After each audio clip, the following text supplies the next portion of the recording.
Stop scrolling. Join me, let's say this short but powerful prayer for divine restoration. Heavenly Father, you are the God who restores.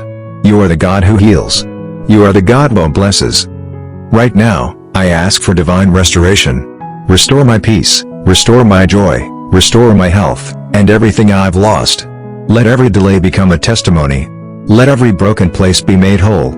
I put my trust in you and I know that I will not be put to shame. In Jesus' mighty name we pray.